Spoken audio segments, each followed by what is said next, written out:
Assalamualaikum warahmatullahi wabarakatuh.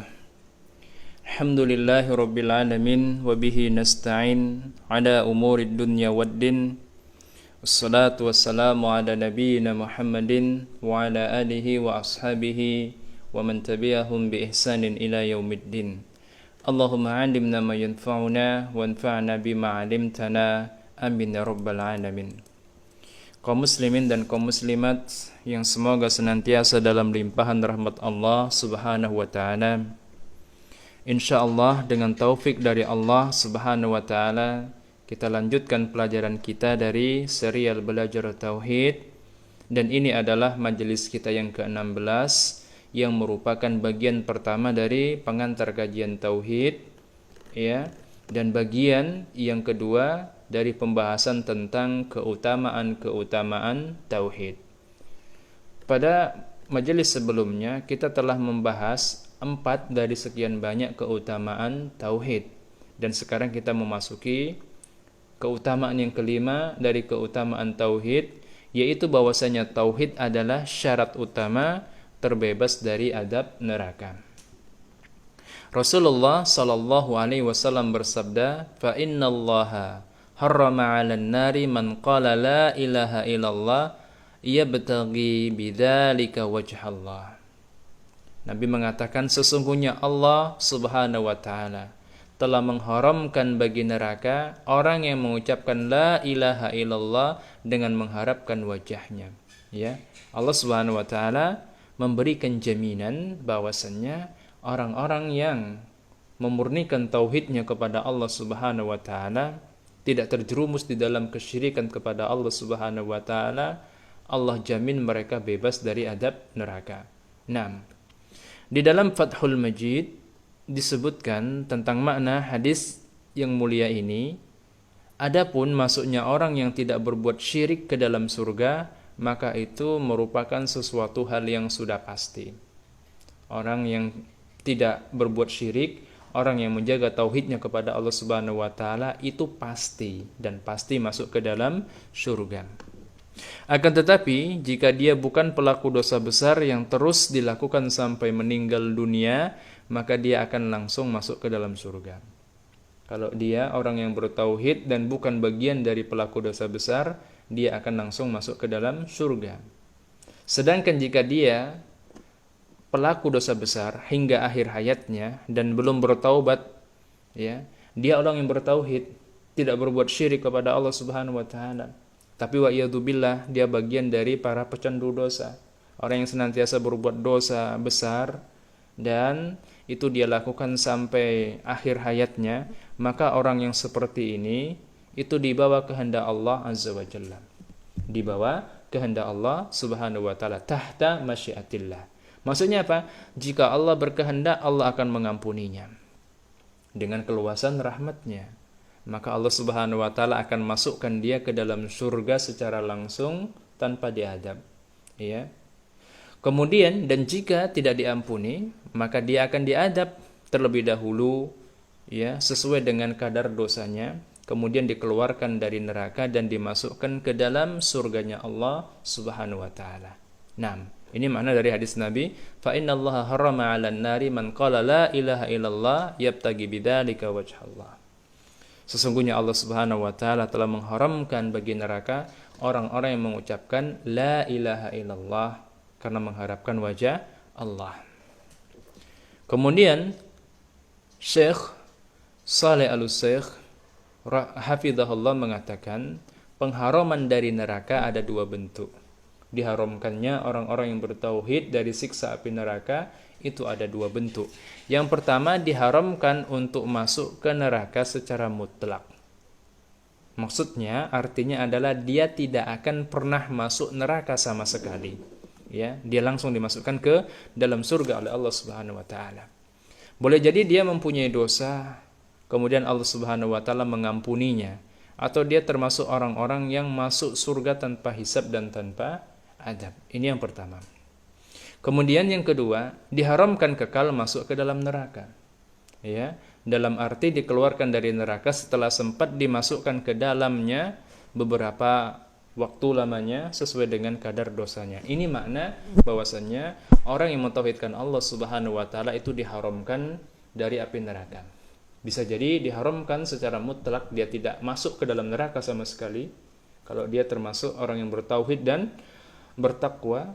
Bisa jadi maksudnya adalah dia tidak bakal kekal di dalam neraka kalau dia termasuk pelaku dosa besar, termasuk pecandu dosa, kemudian dia meninggal dunia dalam keadaan belum bertaubat dari dosa-dosanya, dan Allah Subhanahu wa taala juga tidak mengampuninya. Maka dia dimasukkan ke dalam surga, diharamkan dari neraka setelah dia disiksa di dalam neraka untuk menebus dosa-dosanya. Kemudian itu yang kelima. Yang keenam dari keutamaan tauhid adalah bahwasanya tauhid merupakan syarat diterimanya amal ibadah. Ya. Tauhid itu adalah syarat diterimanya amal ibadah. Allah Azza wa Jalla berfirman, "Faman kana yarju liqa'a rabbih falya'mal 'amalan salihan wa la yusyrik bi ibadati rabbih ahada." Ya. Nabi mengatakan, siapa yang mengharapkan perjumpaan dengan Rabb-nya, dengan Allah Subhanahu wa taala, maka hendaklah dia mengerjakan amal yang saleh, dan janganlah dia mempersekutukannya dengan sesuatu apapun di dalam beribadah kepada Rabb-nya. Ya. Ini syarat bagi orang yang mengharapkan perjumpaan dengan Allah Subhanahu wa taala. Dia harus beramal saleh di atas ketauhidannya kepada Allah Subhanahu wa taala.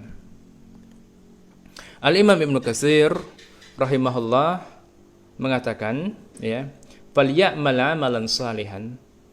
Firman Allah Subhanahu wa taala, hendaknya dia mengamalkan amal yang saleh, ya. Apa itu amal yang saleh? Makana muwafiqan li syar'illah, yaitu amalan yang sesuai dengan syariat Allah, sesuai dengan sunnah Rasulullah, sesuai dengan petunjuknya Rasulullah sallallahu alaihi wasallam.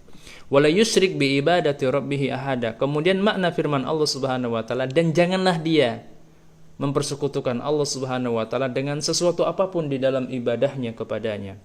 Maknanya adalah huwallazi yuradu bihi wajhullah, yaitu ibadah yang diharapkan dengannya wajah Allah Subhanahu wa taala semata. La yusyriku lahu. Nah, dan dia tidak mempersekutukan Allah Subhanahu wa taala. Wa hadani rukna al-amali al-mutaqabbal. Ini adalah dua rukun diterimanya amala ibadah, ya. Amal ibadah itu hanya diterima oleh Allah Subhanahu wa taala kalau memenuhi dua rukun. Rukun pertama apa itu? Labudda an yakuna khalisan lillah. Yang pertama, amalannya itu harus ikhlas. Amalannya itu semata-mata karena Allah, bukan karena yang lainnya. Kemudian yang kedua, shawaban ala syariati Rasulillah sallallahu alaihi wasallam. Yang kedua, amalannya itu juga harus benar, sesuai dengan syariat, sesuai dengan tuntunan, sesuai dengan sunnahnya Rasulullah sallallahu alaihi wasallam. Jadi, syarat diterimanya amal ibadah itu ada dua. Yang pertama al-ikhlas, ya, bahwasanya amalannya itu dilakukan semata-mata karena Allah Subhanahu wa taala, dan ini adalah konsekuensi dari syahadat kita yang pertama, la ilaha illallah. Kemudian syarat yang kedua adalah mutaba'ah. Amalan tersebut dilakukan sesuai dengan syariatnya Rasulullah sallallahu alaihi wasallam, mencontoh sunnahnya Rasulullah sallallahu alaihi wasallam, dan ini adalah konsekuensi dari syahadat kita yang kedua, anna Muhammadar Rasulullah. Ya, syahadat kita ada dua. Kita bersaksi bahwasanya tidak ada ilah yang berhak disembah kecuali Allah. Maka ibadah itu harus ikhlas, semata-mata karena Allah. Kemudian syahadat kita yang kedua bahwasanya Muhammad adalah utusan Allah. Maka yang namanya ibadah itu harus mengikut petunjuk dari Rasulullah sallallahu alaihi wasallam. Kemudian Allah Azza wa Jalla berfirman, la asyraku la habita anhum ma kanu ya'malun. Nah, dan seandainya mereka berbuat syirik, maka pasti akan terhapus dari mereka, akan lenyap dari mereka pahala-pahala dari amalan-amalan yang telah mereka kerjakan. Ya. Ini adalah perkataan Allah Subhanahu wa taala kepada nabi kita sallallahu alaihi wasallam terkait dengan nabi-nabi yang terdahulu.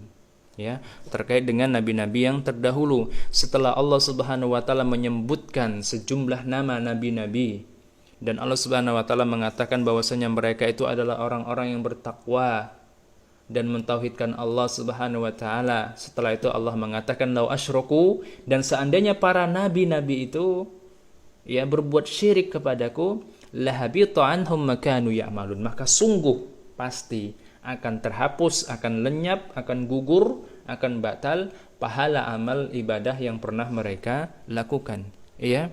Jadi kaum muslimin dan kaum muslimat yang dimuliakan Allah Subhanahu wa taala. Ini adalah keadilan dari Allah Subhanahu wa taala, di mana tidak ada toleransi di dalam masalah kesyirikan.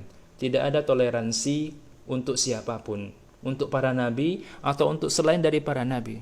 Yaitu bahwasanya siapapun anak manusia, apapun kedudukannya, kalau mereka berbuat syirik kepada Allah Subhanahu wa taala, maka akan batal pahala amalannya dan mereka terancam dengan adab Allah Subhanahu wa taala. Iya, ini keadilan dari Allah Subhanahu wa taala.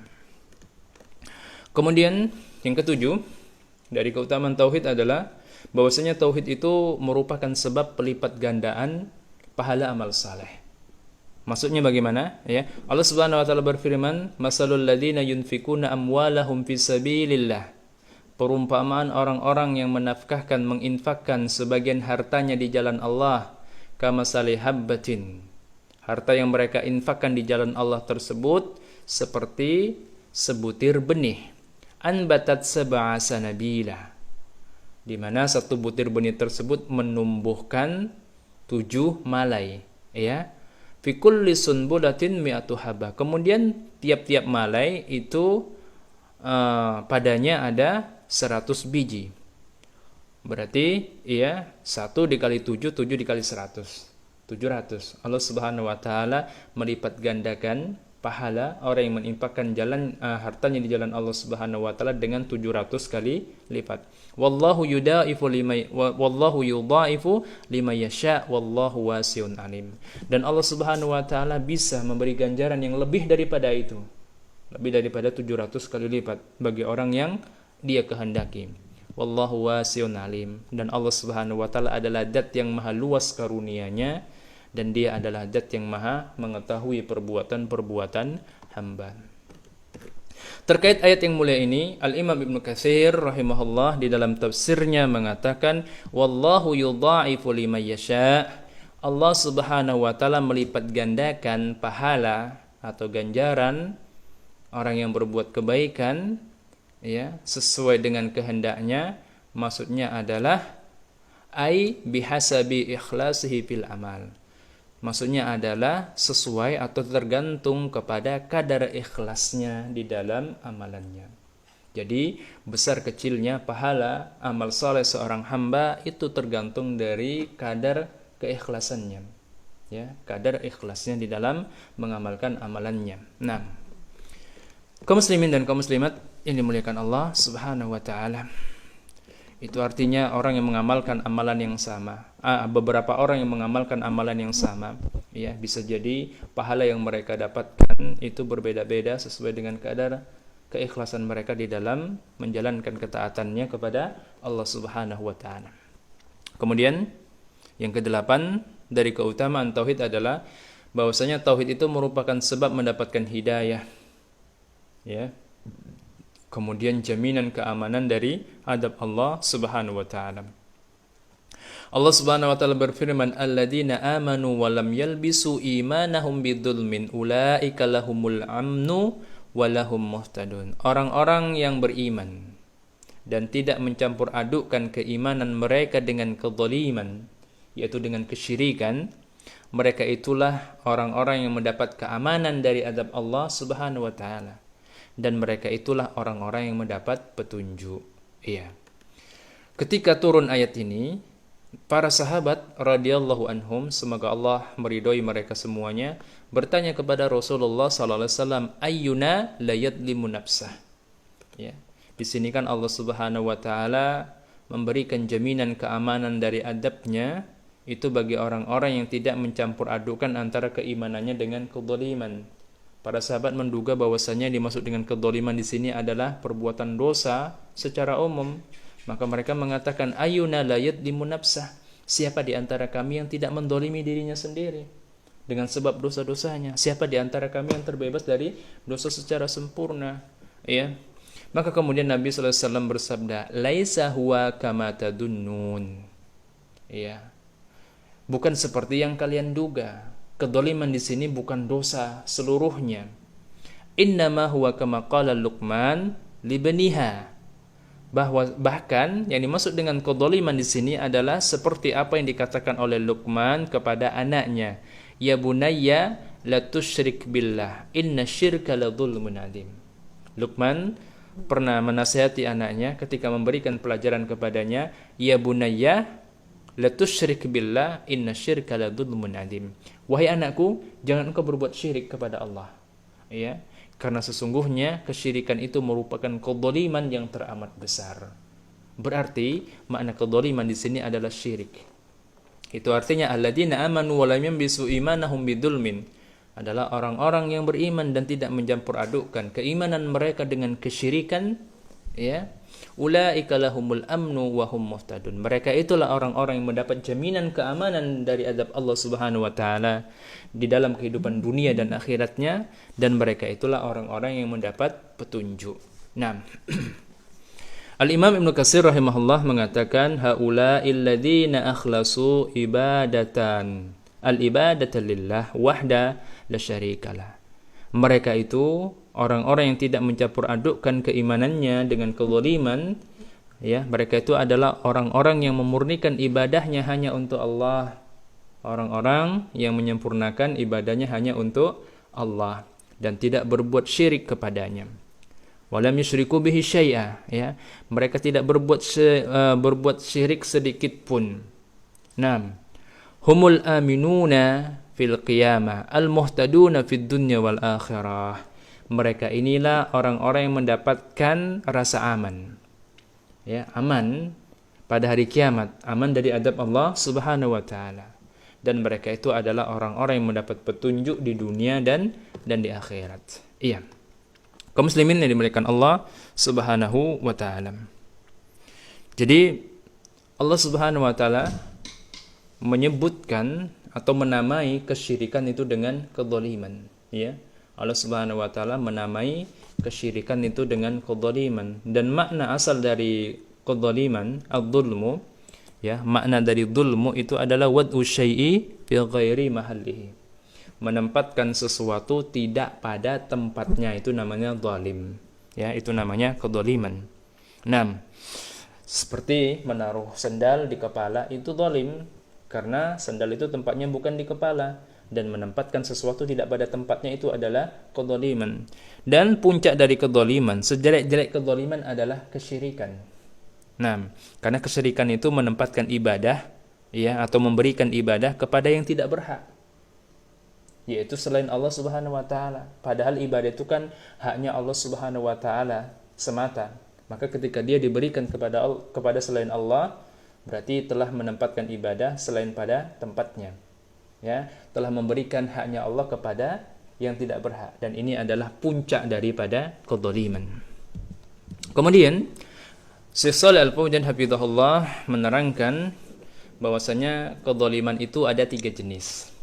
Kedzaliman ada 3 jenis. Yang pertama, kedzaliman terhadap hak Allah. Kedzaliman hamba terhadap hak Allah, yaitu dengan cara berbuat syirik. Ini puncak dari kedzaliman. Yang kedua, kedzaliman seseorang terhadap dirinya sendiri, yaitu dengan berbuat maksiat. Orang kalau berbuat maksiat, dia dikatakan telah menzalimi dirinya sendiri, karena dia telah mencelakakan dirinya sendiri. Iya, dia telah memposisikan dirinya itu untuk terancam dengan azab Allah Subhanahu wa taala. Kemudian yang ketiga, kedzaliman seseorang terhadap orang lain, yaitu dengan melanggar hak-hak orang lain, melampaui batas terhadap orang lain, menganiaya orang lain, dan yang semisalnya. Ini 3 bentuk kedzaliman: terhadap Allah, terhadap diri sendiri, dan terhadap orang lain. Kemudian kedzaliman adalah menempatkan sesuatu tidak pada tempatnya. Tadi sudah dijelaskan, ya. Kesyirikan disebut kedzaliman karena menunjukkan ibadah kepada yang tidak berhak menerimanya. Ibadah kan hanya Allah. Ketika dia diberikan kepada selain Allah, berarti kedzaliman tersebut, ibadah tersebut diberikan kepada yang tidak berhak menerimanya. Ini merupakan kedzaliman yang paling zalim, ya. Hal ini karena pelaku syirik menunjukkan ibadah kepada yang tidak berhak menerimanya, ya. Itu artinya mereka menyamakan Al-Khaliq, yakni Allah Subhanahu wa taala sang pencipta dengan makhluk. Nah, menyamakan yang lemah dengan yang maha perkasa. Manakah kezaliman yang lebih parah daripada ini? Tidak ada. Ya, kesyirikan itu adalah puncak dari kezaliman. Nah, kaum muslimin dan kaum muslimat yang dimuliakan Allah Subhanahu wa taala, kita cukupkan dulu pembahasan kita tentang keutamaan tauhid, ya. Yang bisa kita simpulkan pada pelajaran kita kali ini adalah bahwasanya di antara keutamaan tauhid adalah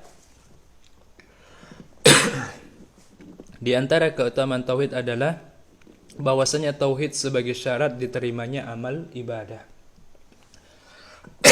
Ya. Tauhid itu merupakan syarat diterimanya amal ibadah. Kemudian kadar pahala yang didapatkan seorang hamba dari amal ibadahnya sesuai dengan kadar tauhidnya, sesuai dengan kadar keikhlasannya di dalam menegakkan ketaatan kepada Allah Subhanahu wa taala. Tauhid juga merupakan syarat utama amannya seorang hamba dari adab Allah Subhanahu wa taala dalam kehidupan dunia dan dalam kehidupan akhiratnya. Iya. Insyaallah pembahasan tentang keutamaan tauhid ini akan kita bahas sekali lagi pada majelis yang berikutnya. Untuk yang kali ini kita cukupkan sampai di sini. Naktabi bihadzal qadar. Nas'alullah an yuwaffiqana fi kulli ma yuhibbuhu wa yardahu. Naktabi bihadzal qadar, billahi taufiq wal hidayah. Wassalamualaikum warahmatullahi wabarakatuh.